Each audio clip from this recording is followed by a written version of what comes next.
आज आपके सामने एक और इम्पोर्टेंट एक्ट लेकर मैं आपके सामने आया हूँ, इंडियन कॉन्ट्रैक्ट एक्ट, जिसकी चर्चा अभी मैं करने वाला हूँ। सबसे पहले तो ये समझिए इंडियन कॉन्ट्रैक्ट एक्ट आया है कब। इसको पिछले स्लाइड से हम लोग देख सकते हैं।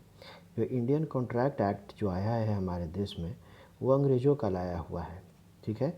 और इंडियन कॉन्ट्रैक्ट एक्ट के बारे में ज़रा से ये जो सेक्शंस जो यहाँ पे लिखे हुए हैं उनको हम लोग देखते हुए चलते हैं। तो सबसे पहले देखिए कि ये क्या लिखा हुआ है। इन्होंने लिखा है Indian Contract Act, the act may be called Indian Contract Act. कब आया है ये? 1872 में ये इन्फोर्समेंट में आ चुका है। अब इन्फोर्समेंट में आ तो चुका है, लेकिन अब इसका जो नेक्स्ट पॉइंट है वो है इसका एक्सटेंट कहाँ से कहाँ तक फैला है और कमेंसमेंट क्या है, जो इसको इन्होंने इसको भी समझा दिया है। तो ये बता रहे हैं कि it extends to the whole of India, पूरे भारत पे इसका प्रसार है, except the state of Jammu and Kashmir. अच्छा, ये अभी मैं आज आपके सामने हूँ 10 अगस्त 2020 को, और पिछले साल ही जम्मू एंड कश्मीर को दो अलग अलग यूनियन टेरिटरीज़ में शामिल कर दिया गया, क्योंकि धारा 370 को रिपील कर दिया गया है।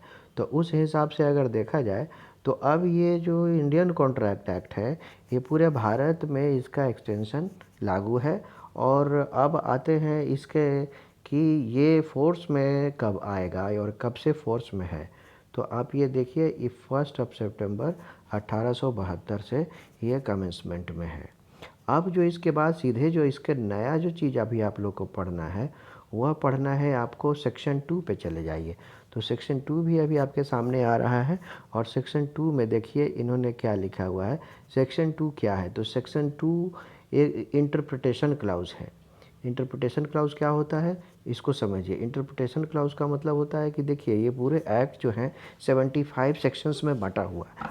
तो 75 सेक्शंस में कुछ वर्ड्स आएंगे जो लगभग हमेशा आते रहेंगे, तो उसको ही इन्होंने सेक्शन 2 में ए से लेके जे तक इन्होंने लिख दिया है सारा कुछ। तो इंटरप्रिटेशन क्लाउज अभी हम लोग देखते हैं, और इसमें देखते हैं कि इन्होंने किन किन बातों की चर्चा की है। तो जो सबसे पहली चर्चा इन्होंने की है वह कहा है सेक्शन 1 में। तो ये जो पार्ट है वो इसमें इन्होंने किस चीज़ की चर्चा की है? इसमें इन्होंने प्रपोजल को बताया कि प्रपोजल होता क्या है। प्रपोजल क्या होता है? तो एक व्यक्ति सब्जी खरीदने गया हो, तो उसने सब्जी वाले से कहा भैया मेरे को सब्जी चाहिए। तो ये एक प्रपोजल है, ठीक है। तो वो बोलेगा कि भाई ठीक है, अब मैं देता हूँ आपको, आप पैसे दे दो, सब्जी के लिए पैसे दे दो। तो वो सामने वाला पैसा देगा। तो एक का प्रपोजल, दूसरे का एक्सेप्टेंस, फिर उसने एक्सेप्टेंस के रूप में पैसे दिए, दैट इज़ कंसिडरेशन। तो प्रपोजल जब एक्सेप्ट कर लिया जाता है, प्रपोजल जब एक्सेप्ट कर लिया जाता है सामने वाला सब्जी वाला के द्वारा, तो उसको क्या कहते हैं? प्रॉमिस हो गया, ठीक है। प्रपोजल जब सब्जी वाले ने मान लिया तो इसको क्या बोलेंगे? प्रपोजल अब एक्सेप्ट होने के बाद वह प्रॉमिस कहला गया। तो सेक्शन 2B में जो है, सेक्शन 2B में वो चर्चा की गई है कि प्रपोजल जैसे ही एक्सेप्ट हो गया वह प्रॉमिस में कन्वर्ट हो गया। अब इसके बाद देखो, अब इसके बाद फिर से है कि जो प्रपोजर था उसको एक्सेप्ट होने के बाद क्या बोल रहे हो?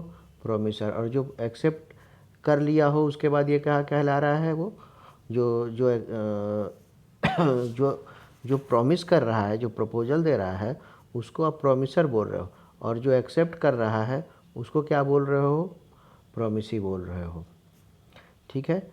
तो अब आगे चलते हैं, हम लोग आगे चलते हैं। तो क्या होता है कि कोई भी चीज़ का देखिए, मैं सब्जी कैसे दे दूंगा, या वो सामने वाला सब्जी वाला कोई कैसे दे देगा? कुछ ना कुछ तो कंसिडरेशन होना चाहिए ना। कंसिडरेशन का मतलब पैसा भी हो सकता है, या बात हो सकता है, विश्वास हो सकता है, ठीक है। तो जो डिफिनेशन दी गई है वह सेक्शन 2D में दी गई है। तो कंसिडरेशन क्या होता है, इसको आप पूरा पढ़ सकते हैं कि जब किसी के डिज़ायर पर, मान लो कि मैं प्रपोजर हूँ, मेरे कहने पर सामने वाला सब्जी देने को तैयार हुआ, उसने एक्सेप्ट कर लिया, चलो प्रॉमिस हो गई। अब प्रॉमिस के एवज में मेरे को कुछ देना होगा, जो हम देने वाले हैं वह पैसा देने वाले हैं। तो जो पैसा देंगे वह जो है उस सब्जी वाले के लिए कंसिडरेशन हो जाएगा, और जो सब्जी वाला मेरे को पैसा के बदले देने वाला है सब्जी कंसिडरेशन हो जाएगा। मतलब आप ये मत सोचो कि पैसा को ही सिर्फ कंसिडरेशन बोलते हैं, पैसा के अलावा सब्जी, मेरे लिए पैसा कंसिडरेशन था उस सब्जी वाले के लिए, और उस सब्जी वाले के लिए मेरा पैसा जो है कंसिडरेशन हो गया।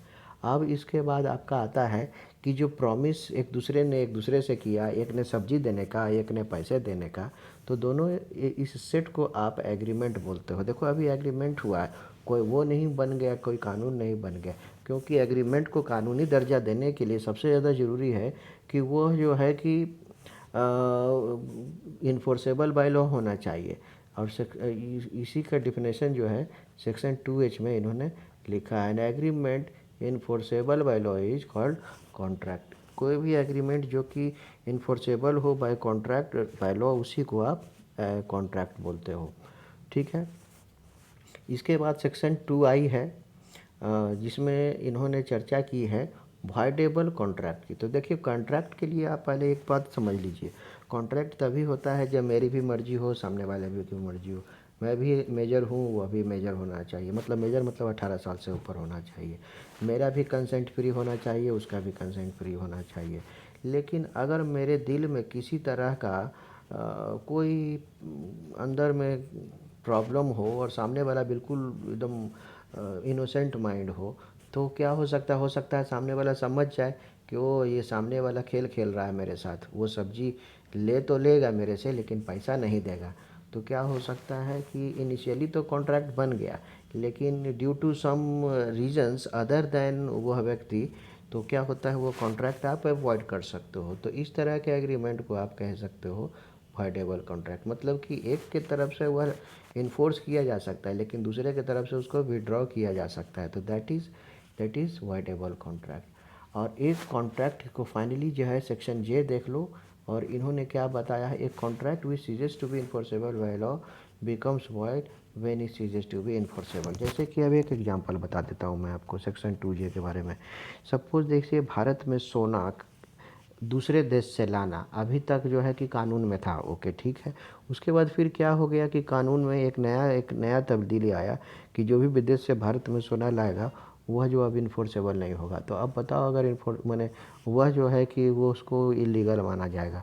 तो अब देखिए वो जैसे ही वह कानून बन के आ गया, या फिर मान लो ऐसा भी हो सकता है सती प्रथा, दहेज प्रथा, बहुत सारा और भी एग्जाम्पल, लेकिन बाद में हुआ क्या कि वह जो है कि बाद में वह कानून ही हट गया। तो वह कानून हटने से वह जो है इन्फोर्सेबिलिटी उसकी ख़त्म हो जाती है।